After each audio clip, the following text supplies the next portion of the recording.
Assalamualaikum anak-anak. Hari ini kita akan membahas tentang teori masuknya agama Hindu-Buddha di Indonesia. Pada materi ini akan membahas proses historis masuknya pengaruh Hindu-Buddha ke Nusantara yang menjadi awal terbentuknya kerajaan-kerajaan bercorak Hindu-Buddha di Indonesia.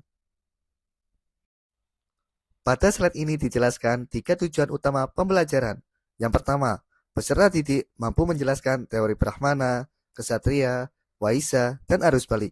Yang kedua, peserta didik mampu menganalisis kelebihan dan kelemahan setiap teori berdasarkan bukti sejarah.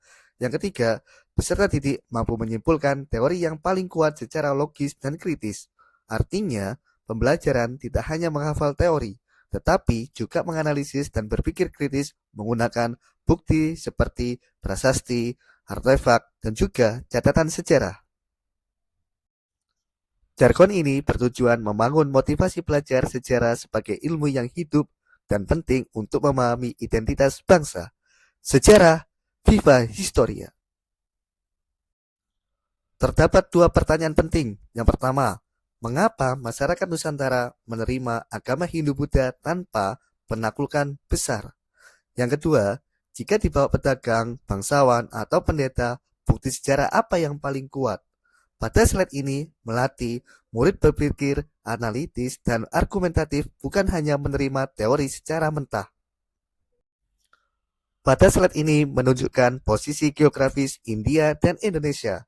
Tujuannya adalah menjelaskan bahwa Indonesia berada di jalur perdagangan internasional. Hubungan India-Nusantara memungkinkan pertukaran budaya. Angin muson membantu pelayaran laut.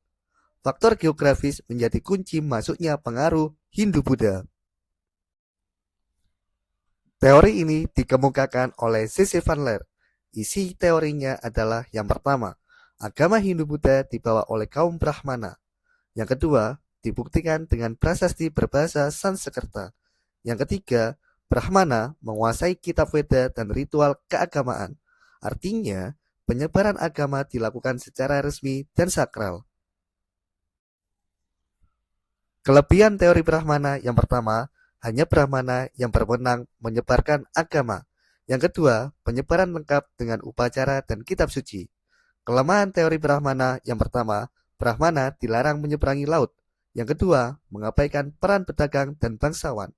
Kesimpulannya, kuat dari segi bukti prasasti, lemah dari sisi mobilitas. Teori Ksatria. Teori ini dicetuskan oleh Cornelis Christian Beck. Isi teorinya yang pertama, penyebaran dilakukan oleh golongan ksatria. Yang kedua, terjadi penaklukan atau ekspedisi militer. Yang ketiga, didukung kisah Panji. Teori ini menekankan faktor kekuasaan dan politik. Kelebihan teori ksatria yang pertama, ada kisah ekspedisi militer. Yang kedua, penyebaran lewat kekuasaan lebih cepat diterima. Kelemahan teori ksatria yang pertama, minim bukti invasi India ke Nusantara. Yang kedua, tidak semua kerajaan menunjukkan tanda penaklukan. Kesimpulannya, menarik secara teori tetapi lemah dari bukti arkeologis. Teori Waisa. Teori ini didukung oleh N.J. Krom. Isi teorinya yang pertama, dibawa oleh pedagang India. Yang kedua, mereka menunggu angin muson kurang lebih 6 bulan. Yang ketiga, terjadi interaksi sosial dan pernikahan.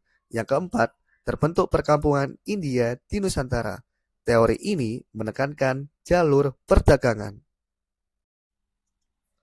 Kelebihan teori Waisa yang pertama, pedagang sering kontak dengan Nusantara. Yang kedua, interaksi langsung memudahkan penyebaran budaya. Kelemahan teori Waisa yang pertama, Waisa bukan penyebar agama yang resmi. Kesimpulannya, cukup logis secara ekonomi dan sosial. Teori Sudra. Teori ini dikemukakan oleh Van Faber. Isi teorinya dibawa oleh golongan Sudra. Yang kedua, mereka berasimilasi dengan masyarakat lokal. Namun, Sudra tidak menguasai bahasa Sanskerta dan juga huruf Pallawa. Kelebihan teori Sudra yang pertama, mungkin terjadi asimilasi sosial. Kelemahan teori sudra yang pertama, tidak punya pengaruh besar. Yang kedua, tidak memahami ajaran Hindu secara mendalam. Teori ini dianggap paling lemah. Teori arus balik. Teori ini didukung oleh F.T.K. Bush. Isi teorinya yang pertama, orang Nusantara pergi ke India. Yang kedua, belajar agama dan budaya. Yang ketiga, kembali dan menyebarkannya.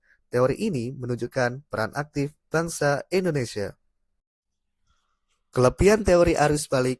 Yang pertama, bangsawan bisa belajar langsung dan meniru sistem pemerintahan India. Kelemahan teori arus balik yang pertama, perjalanannya sangat sulit. Dan yang kedua, masyarakat Nusantara dianggap masih pasif. Sebagai penutup materi, dapat disimpulkan bahwa masuknya agama Hindu-Buddha ke Indonesia kemungkinan besar merupakan gabungan dari beberapa teori, bukan hanya satu teori saja. Prosesnya berlangsung damai, melalui perdagangan, pendidikan, interaksi sosial, dan hubungan politik.